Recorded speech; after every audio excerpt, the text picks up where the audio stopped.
Magandang araw mga idol! Samahan niyo naman ako today na magluto ng isang napakasarap na simpleng ulam. Pero bago tayo mag-umpisa, huwag sanang kalimutan i-like at i-share ang videos ko at i-subscribe ang YouTube channel ko para lagi kayong updated sa mga videos na ina-upload ko. Ako nga palang madiskarte yung kapatid sa kitchen, July Mariano. And welcome again sa aking YouTube channel, OFW Diskarte Cooking Ideas. Tara mga lodi, samahan niyo akong mag-prepare at magluto na tayo ng isang simpleng ulam na napakasarap. At isa ito sa paborito kong luto ng manok mga lodi. Let's go! Yan ang simpleng ulam na lulutuin natin mga idol. Naugasan ko na lahat yan.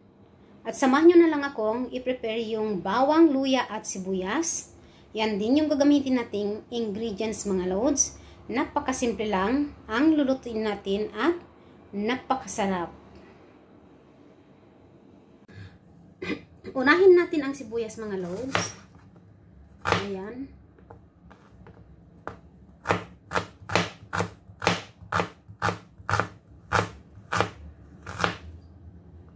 Napakasarap ng lulutuin natin mga lods. Simple lang siya.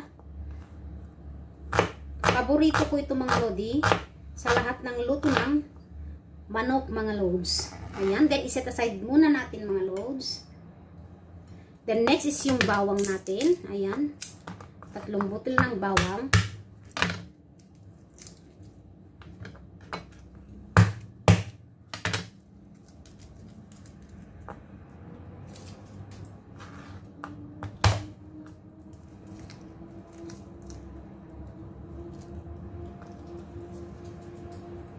Then, i-mince lang natin mga loads.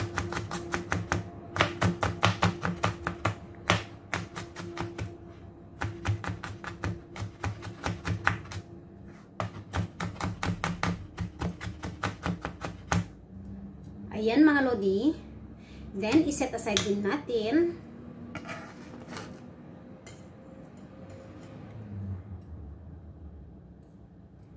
Next is yung luya mga loads. Ayan. Maglalagay ako ng konting luya mga lodi, pampatanggal lang ng lansa mga lods. Ayan, konti lang yung ilagay natin. Then, strip natin mga lodi.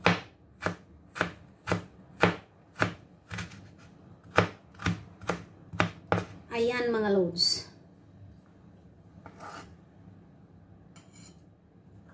Yan na lahat yung mga gagamitin natin mga lodi. Ayan, maglalagay talaga ako ng luya mga lods, pantanggal ng lansa. Hindi ako nagluluto ng manok na walang luya mga lodi. Ayan, samahan nyo na akong magluto mga lods. Bago tayo magluto mga idol, hilamusan muna natin ng black pepper yung ating manok mga lods. Ayan. Malinis na yung kamay ko mga lodi. Ihalo-halo lang natin. Ayan mga idol. Then ready na tayong magluto. Magluto na tayo mga idol.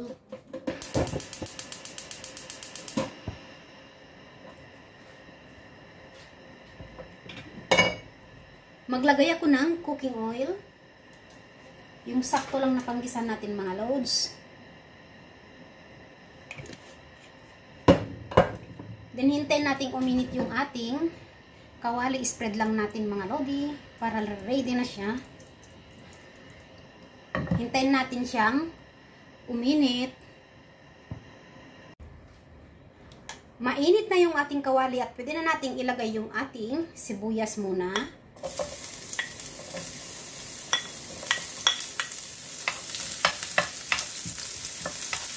I-brown lang natin siya ng konti.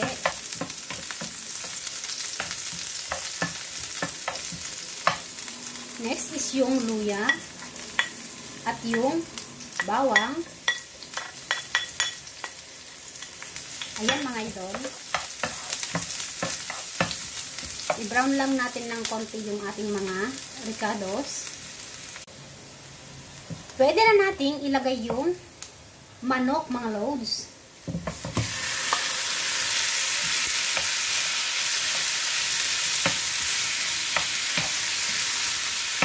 Igisa lang natin mabuti.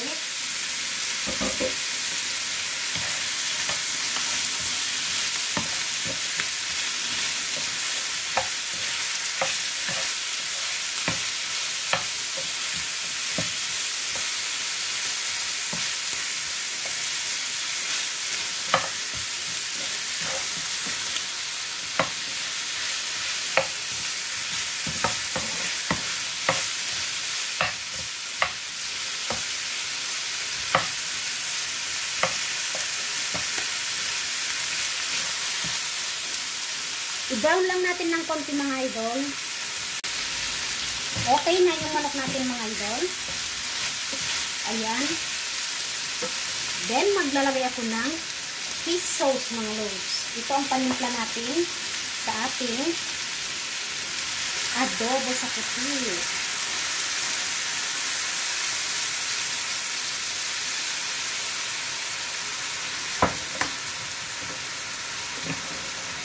Ayan mga loads. Ang bango.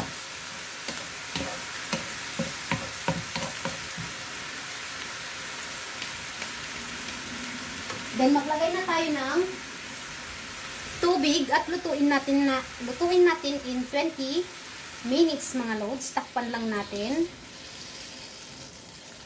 Ayan mga lodi.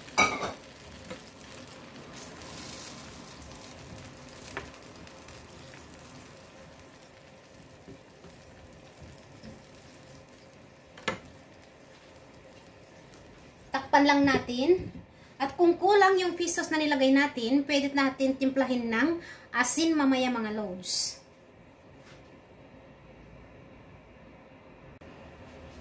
Kumukulo na yung niluluto natin. At ilagay na natin yung bay leaves. Pampasarap. At yung chicken cubes mga loads. Dagdag sa lasa mga lodi.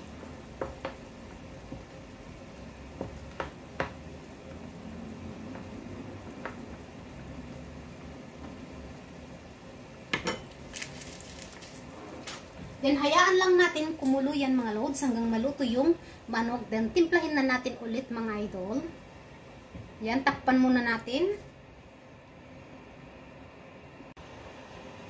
I-check natin mga idol. Haluin lang natin.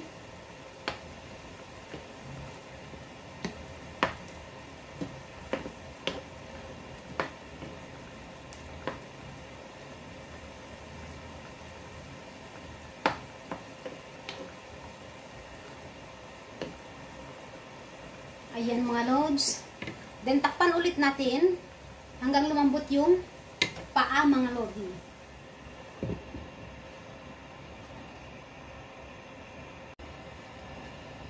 Check na natin yung niluluto natin mga loads. Ayan. Naglesen na yung sabaw niya mga lodi. Malambot na yung paa mga loads. Ayan, malambot na siya. Luto na yung ating chicken adobo sa puti at tikman na natin mga loads. At maglagay na tayo ng vinegar. Tikman muna natin.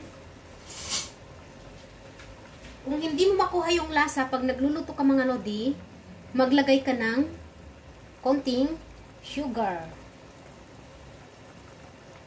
Ayan mga lods, tikman ko lang.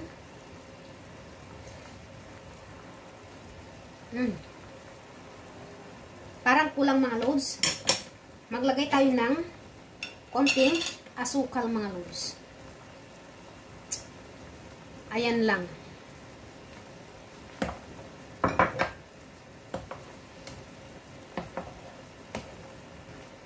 Tama na yung fish sauce na ilagay natin mga lodi. Hindi na tayo maglalagay ng asin. Baka umalat masyado mga lods. Tamang timpla lang for a healthy food. Ayan mga lodi. At pwede na tayong maglagay ng suka mga loads. Ayan, red wine vinegar ang gamitin natin mga loads. Mas healthy.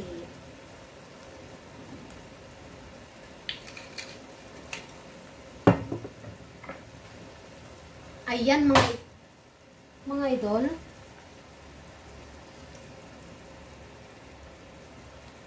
Then, hayaan lang natin kumulo. Bago natin siya ihalo mga loads. Takpan muna natin. At kumulo na yung niluluto natin. Pwede na natin siyang haluin. Ang bango mga loads. Ang bango ng red wine vinegar na nilagay natin. Ayan. Ihalo lang natin mabuti. Sarap ng ulam natin mga idol. It's my favorite. Chicken adobo sa puti. At tikman na natin mga lods. Ayan. Sarap. Ang sarap mga idol. Ayan, at pwede natin i-switch off at luto na yung ulam na niluluto natin. Ayan mga idol. Hanguin na natin ang ating ulam na masarap. Yuhu! Ayan mga loads.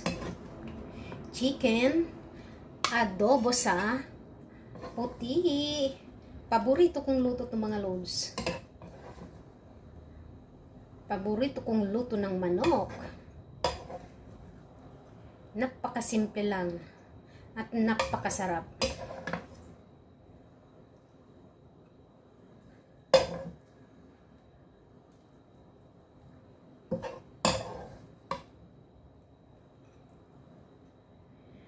Ayan mga loads, yung ating chicken adobo sa puti. Yan ang ating chicken adobo sa puti na simpleng luto at napakasarap mga idol. Paborito kong luto ng manok mga lodi. Yummy! Maraming salamat sa lahat ng nanood ng videos ko at sa mga manonood pa, maraming salamat sa lahat ng suporta nyo sa akin. Ayan mga idol, yung niluto nating simpleng ulam na napakasarap at ito ay isa sa paborito kong luto ng manok mga idol. Don't forget to like and share my videos and subscribe to my YouTube channel para lagi kayong updated sa mga videos at sa mga niluluto ko mga loads. Ayan. Thank you for watching. See you again next vlog. Bye!